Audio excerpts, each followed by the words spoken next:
Everyone, welcome to Uttarakhand अध्यापक। मैं मेघा जायसवाल स्वागत करती हूँ आपका आज के इंटरेस्टिंग से सेशन में। तो आज का जो सेशन है वो इंटरेस्टिंग इसलिए होने वाला है क्योंकि आज हमारे साथ एक बहुत ही स्पेशल गेस्ट है जिनकी प्रोफेशनल और एजुकेशनल जर्नी को हम समझेंगे, जिसमें काफी सारे आपके सवालों के जवाब आपको मिल सकते हैं। तो आज की हमारी जो गेस्ट है वो इकोनॉमिक्स में पोस्ट ग्रेजुएट है। उन्होंने 2 बार यूसेट एग्जाम और 4 बार यूजीसी नेट एग्जाम क्वालिफाई किया हुआ है। अस्थायी व्यवस्था के अंतर्गत उन्होंने गवर्नमेंट डिग्री कॉलेजेस में असिस्टेंट प्रोफेसर के रूप में अपनी सेवाएं दी हैं और इस समय वो पीएम श्री अटल उत्कृष्ट जीआईसी कालाडूंगी में प्रवक्ता अर्थशास्त्र के पद पर कार्यरत है। तो चलिए मिलते हैं हम अपनी आज की गेस्ट से, शिल्पा जायसवाल जी से। तो शिल्पा जी, आपका बहुत बहुत स्वागत है। और अगर आपको कहीं भी ये लग रहा हो कि मेरी और इनकी शक्ल मिल रही है और कास्ट भी सेम है, तो मैं आपको बताना चाहूंगी कि ये मेरी छोटी बहन है और इस वीडियो में मैं आपको मैम कहकर ही एड्रेस करूंगी। तो मैम, मैं सबसे पहले जानना चाहूंगी कि आपकी जो एजुकेशन जर्नी है, आप हमें शुरू से बताइए कि कैसे आपकी स्टार्ट हुई। तो मेरी स्कूलिंग हुई है वो सेंट पॉल्स स्कूल से हुई है, हल्द्वानी से ही। इसके बाद मैंने बीकॉम किया है, वो किया है गवर्नमेंट गर्ल्स कॉलेज हल्द्वानी से ही। इसके बाद मैंने अपना पोस्ट ग्रेजुएशन किया है इकोनॉमिक्स में, वो एमबीपीजी डिग्री कॉलेज से किया है। इसके बाद मैंने बीएड किया है अपना इंस्पिरेशन कॉलेज हल्द्वानी से ही, और इसके बाद मैंने दोबारा बीए करा है प्राइवेट, वो एमबीपीजी डिग्री कॉलेज से किया है। ओके, तो आपने ये पहले आपने बीकॉम किया था। हाँ। और अब आपने जो है बीए किया दोबारा, तो ये क्यों ऐसा था? सब्जेक्ट कॉम्बिनेशन जो होता है वो बनाने के लिए, क्योंकि एलटी में हमें सब्जेक्ट कॉम्बिनेशन की जरूरत होती है, तो उसके लिए मुझे दोबारा से बीए करना पड़ा। क्योंकि बीकॉम जो था हमारा बीएड में सब्जेक्ट नहीं थे, उसमें हमें इंग्लिश और एसएसटी लेना था, तो उसके लिए हमें अगर एलटी में अप्लाई करना है तो एसएसटी के 2 सब्जेक्ट होने जरूरी है। जैसे इकोनॉमिक्स था, इकोनॉमिक्स के साथ मुझे एक और सब्जेक्ट करना था, तो मैंने पॉलिटिकल साइंस में करा था। ओके, तो मैं आपको पहले बता दूं कि जो बीएड आपका जो हुआ करता था, उसमें जब कॉमर्स पहले अगर लेते थे लोग, तो हमारे टाइम की बात है कि उसमें कॉमर्स वालों को भी आर्ट्स के ही सब्जेक्ट लेने होते थे। उसमें से एक एसएसटी होता था, प्लस आपको एक लैंग्वेज वाला सब्जेक्ट लेना होता था, चाहे वो इंग्लिश हो या हिंदी हो। मैम ने भी ऐसा ही किया था। कॉमर्स के बाद जब बीएड किया तो उन्होंने इसी तरीके से 2 सब्जेक्ट लिए थे। लेकिन एलटी लेवल पे जैसे कि आज भी कुछ लोगों को प्रॉब्लम आ रही है, तो कॉम्बिनेशन बनाने के लिए उन्होंने बीए दोबारा किया। मैम, आपने यूसेट और नेट भी क्वालिफाई किया है, उसके बारे में भी थोड़ा बताएंगे। हाँ, यूसेट 2 बार किया है मैंने क्वालिफाई। एक बार 2018 में किया था और एक 2024 में भी फॉर्म आए थे, जो उसको क्वालिफाई किया। इसके अलावा मैंने नेट 4 बार किया है। एक्चुअली मैं जेआरएफ करना चाह रही थी, लेकिन वो हो नहीं पा रहा था, तो उसके लिए बार बार मैं ट्राई कर रही थी, तो 4 बार नेट क्वालिफाई हो गया। तो वो भी 2019 में 2 बार आया था, जून में और दिसंबर में, वो किया। इसके बाद 2020 में भी आया था, दोनों बार मेरा क्वालिफाई हुआ। ओके, तो इकोनॉमिक्स जो है से इन्होंने यूजीसी नेट भी क्वालिफाई किया और यूसेट भी क्वालिफाई किया। और यूसेट के क्वालिफाई करने के बेसिस पर ही आपकी जो है पोस्टिंग कॉलेज में एज एन असिस्टेंट प्रोफेसर हुई। हाँ, मैंने एसबीएस रुद्रपुर कॉलेज जो है उसमें एज ए गेस्ट फैकल्टी काम किया है, कुछ महीनों के लिए किया था। इसके बाद वहां को परमानेंट फैकल्टी आ गई थी, तो मेरा ट्रांसफर फिर एमबीपीजी में हो गया। फिर वहां भी कुछ महीने काम करने के बाद मेरा लेक्चरर में हो गया था, तो मैंने यहाँ ज्वाइन कर लिया। तो मैम, आपका लेक्चरर जो है वो कौन से ईयर में क्वालिफाई हुआ था? 2019 में मैंने क्वालिफाई किया था, और इसके लिए इंटरव्यू हुआ था। मतलब पहले रिटन एग्जाम हुआ था और इसके बाद फिर इंटरव्यू हुआ था, तो उसमें मेरा क्वालिफाई हो गया महिला शाखा में। महिला शाखा में मैंने पोस्टिंग ली है। हाँ, और मैम का जो सिलेक्शन है वो सामान्य शाखा इंटरव्यू के दौरान जो है सामान्य शाखा के लिए भी हुआ था और महिला शाखा। रिटन में मैंने दोनों में क्वालिफाई किया था, सामान्य शाखा महिला शाखा दोनों में, लेकिन उसमें थोड़ी सी कमी रह गई जनरल ब्रांच वाले में, तो महिला में मेरा हो गया था। ओके, तो 2019 में ही आपकी पोस्टिंग मैंने ज्वाइन अगस्त में कर लिया था। मैम, एक सवाल मेरा यहाँ पर ये है कि आपने महिला शाखा से जो है अपना इंटरव्यू क्वालिफाई किया था, तो आपकी पोस्टिंग जो है जीजीआईसी में हुई होगी। तो आप इस समय कालाडूंगी जीआईसी में हैं। मेरी पहली पोस्टिंग जो थी वो महिला शाखा में हुई थी, विशालगढ़ में हुई थी जीजीआईसी में। कुछ स्कूल जो है हमारे यहाँ उत्तराखंड के, जो सबको पता ही होगा कि कुछ सीबीएसई से एफिलिएट हो गए थे और उन्हें अटल उत्कृष्ट बनाया गया था, तो इसका एग्जाम हुआ था, डिपार्टमेंटल एग्जाम था, तो इसमें मैंने क्वालिफाई किया था और इससे काउंसलिंग के बाद मुझे इंटर कॉलेज मिल गया था, गवर्नमेंट इंटर कॉलेज। मैम, एक और चीज जानना चाहूंगी कि उस समय जो पेपर पैटर्न है वो किस तरीके का रहा करता था? आपने जो बताया, उस समय जो एक पेपर होता था हमारा सब्जेक्टिव होता था और दूसरा फिर इंटरव्यू होता था उसमें। ठीक है, साक्षात्कार। मतलब सब्जेक्टिव अपने टोटल अपने सब्जेक्ट का ही आता था उसमें, ओके, ठीक है। तो ये 19 की बात है, उस समय सिर्फ सब्जेक्ट का पेपर हुआ करता था और उसके साथ इंटरव्यू हुआ करता था, पैनल आपको फेस करना पड़ता था। उसके बाद जो है हमने देखा है कि उसमें चेंजेस आए और जो 21 में आपका लेक्चरर का एग्जाम हुआ था उसमें पहले स्क्रीनिंग हुई थी और उसके बाद फिर विषयवार परीक्षा हुई थी। और इस बार के लेक्चरर में एग्जाम में हम फिर से चेंजेस देखने की अब और है कि यहाँ पर शायद फिर से हमें चेंजेस देखने को मिल जाए पैटर्न में। आपने इस प्रवक्ता एग्जाम की तैयारी उस समय किस तरीके से करी थी? सच कहूँ तो मैंने इसके लिए कोई तैयारी नहीं करी थी, लेकिन मैं क्योंकि नेट की तैयारी कर रही थी, हायर लेवल का एग्जाम है, वो सेंट्रल लेवल का एग्जाम है, उसकी तैयारी कर रही थी। तो ये जब आया लेक्चरर का तो उस समय में टच में ही थी, सारी नॉलेज थी मुझे इकोनॉमिक्स की, तो उसमें मेरा क्वालिफाई हो गया। तो मैंने कोई स्पेशल इसके लिए तैयारी नहीं करी, मैं नेट की तैयारी कर रही थी, तो उसी का फायदा मुझे यहाँ पे मिला। ठीक है।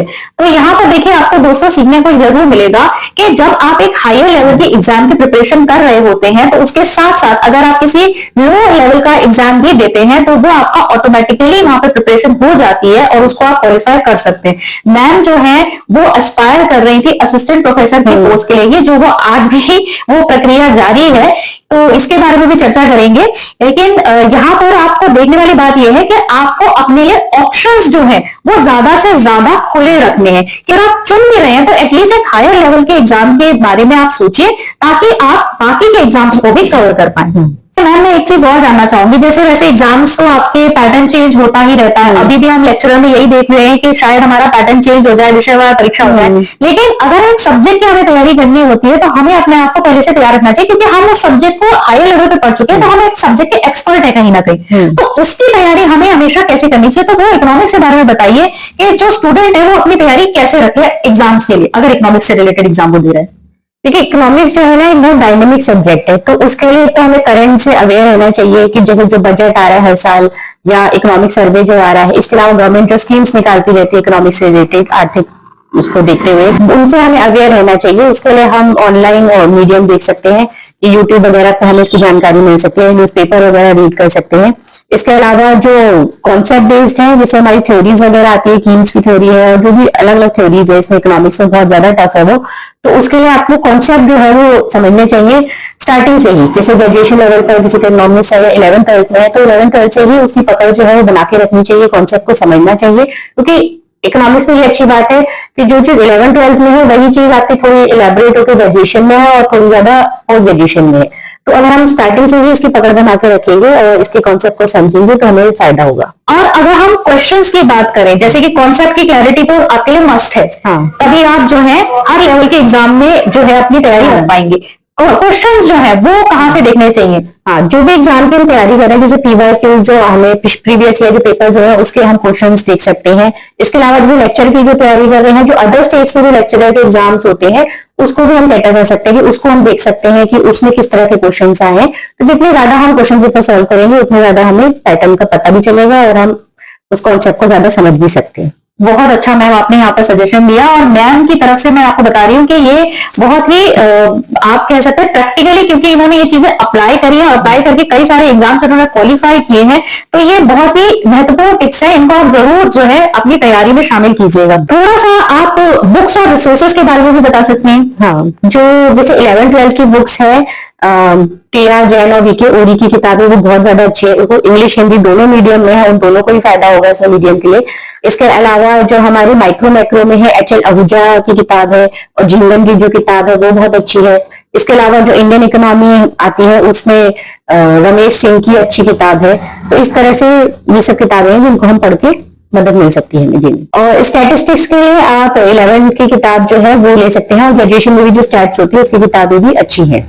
ओके, उसमें तो फिर मोर प्रैक्टिस की जरूरत है। उसमें भी जितना प्रैक्टिस करेंगे उतना न्यूमेरिकल बेस्ड है। ठीक है। फिर मैम मैं एक चीज और जानना चाहूंगी, आजकल जो अनियमितता का माहौल है और जैसे कि बहुत सारे जो हमारे कैंडिडेट्स है कहीं ना कहीं वो डीमोटिवेटेड हो जाते हैं, जैसे आप देख रहे हैं कि वैकेंसीज जो है एक तो निकलती बड़ी मुश्किल से है, ऊपर से आ रही है बार बार, आप देख रहे हैं नोटिफिकेशन आ रहे हैं, रद्द हो रही है, वो बार बार जो है कैंसिल हो जा रहे हैं एग्जाम। कहीं ना कहीं जो युवा तैयार कर रहा है अपने आप को गवर्नमेंट जॉब के लिए वो बहुत ज्यादा निराश हो जाता है। तो हमने भी ये सारी चीजें अपने टाइम में फेस की हुई है, थोड़ा सा आप उसके बारे में बताना चाहेंगी? तो उसके लिए जैसे हमने भी पहले तैयारी करी थी नायब तहसीलदार की 2011 में, हम दोनों का ही प्री में क्वालिफाई हुआ था, लेकिन इसके बाद कुछ डॉक्यूमेंट्स की कमी के कारण हम उससे मेंस नहीं लिख पाए थे। तो इसके बाद हम देख ही रहे हैं कि पीसीएस वगैरह के जो पेपर जो एग्जाम्स है वो कितने कितने लेट आ रहे हैं। 2015 में मेरा बीएड हुआ था, लेकिन लेक्चरर का एग्जाम मतलब इस बीच मेरी लेक्चर की पोस्टिंग 2019 में हुई है। तो 15 से 19 तक कोई भी जो टीचिंग रिलेटेड एग्जाम है, एलटी कह लो, लेक्चरर कह लो, वो कुछ भी नहीं हुआ। तो ये तो हम पहले से ही फेस करते आ रहे हैं उत्तराखंड में, ये अनियमितताएं जो है वो होती रह रही है। बिल्कुल, यहाँ पर एग्जाम जो है बहुत एक गैप के बाद आते हैं, और कई बार तो हम लोग जब तैयारी कर रहे थे, बहुत सारे लोग हमसे पूछते थे तुम्हें तैयारी करते हुए इतना टाइम हो गया, हमारी जॉब अभी तक क्यों नहीं लगी। आप लोग भी फेस करते होंगे। हम कैसे कहें कि भाई यहाँ पर जॉब्स निकलती ही नहीं है, निकल भी रही है तो उसमें इतनी ज्यादा जो है हमें डिफिकल्टीज देखने को मिल रही है। कभी रिजल्ट रुक जा रहा है, कभी कैंसिल हो जा रहा है। अभी एलटी वाला जो हुआ है उसमें तो देखिए लास्ट मोमेंट पे पोस्टिंग मिलने वाली है, तब जाकर जो है वो कोर्ट में केस चला गया है। तो ऐसा नहीं है कि ये चीजें अभी हो रही है, लेकिन आप अगर कुछ सीखना चाहते हैं तो आप मैम की जर्नी से ये सीख सकते हैं कि हम लोग जो थे, हम कोचिंग भी चलाते थे। हमने 2008 से कोचिंग चलाना शुरू किया था। 2011 में हमने अपनी गवर्नमेंट जॉब की प्रिपरेशन शुरू करी थी। उसके बाद ऐसा नहीं है कि हम बस जॉब की प्रिपरेशन करते गए। हम उस समय जब 2011 में तैयारी कर रहे थे, क्योंकि हम बहुत अच्छी पीसीएस लेवल की तैयारी कर रहे थे, इसकी वजह से हमारा एनटी का एग्जाम भी निकला था उस समय, तो हमने बीएड वगैरह अच्छे रैंक से क्वालिफाई किया था। हमें गवर्नमेंट सीट भी मिल गई थी, मतलब मुझे मिल गई थी। मैम का उस समय एमए था, इस वजह से मैम ने उस समय बीएड छोड़ा और दोबारा कुछ साल बाद जो है फिर उन्होंने बीएड किया। तो यहाँ पर जो है हम बीएड करके फिर इसके बाद हमने प्राइवेट स्कूल में टीचिंग भी करी। हम अपना कोचिंग चलाते गए जब तक हमको लगा कि अभी वो समय नहीं आया है कि हम इसे छोड़ें, क्योंकि फाइनेंशियल इंडिपेंडेंस भी बहुत ज्यादा इंपॉर्टेंट होती है। तो देखिए रुकना नहीं है। फिर मैम जो है जैसे यूसेट का मैंने बताया, मैं प्रिपरेशन कर रही थी, नेट की प्रिपरेशन कर रही थी, क्योंकि जो गोल था वो असिस्टेंट प्रोफेसर का जो अभी भी चल रहा है। क्योंकि आप देखे रहे एज यूजुअल असिस्टेंट प्रोफेसर की वैकेंसी नहीं आई है, बीच में आई थी लेकिन वो एपीआई स्कोर के बेसिस पर थी। एक एग्जाम के बेसिस पर बात करें तो वो वाली वैकेंसी जो है यहाँ पर हमें देखने को नहीं मिली है, जिसके बेसिस पर जो है असिस्टेंट प्रोफेसर की जॉब मैम ले पाए। तो ये डिफिकल्टीज आज भी हम फेस कर रहे हैं, लेकिन मैम रुकी नहीं। लेकिन मैम ने फिर लेक्चरर के लिए जब बढ़ा तो मैम ने इस पोस्ट को ले लिया।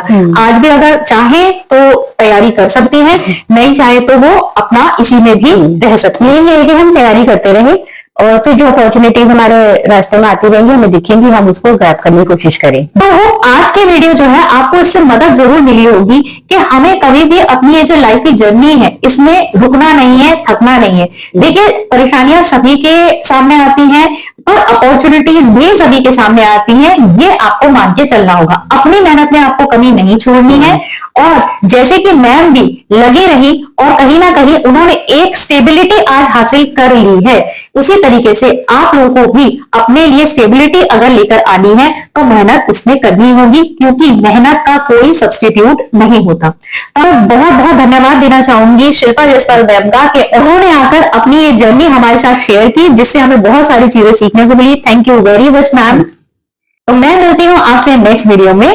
Thank you.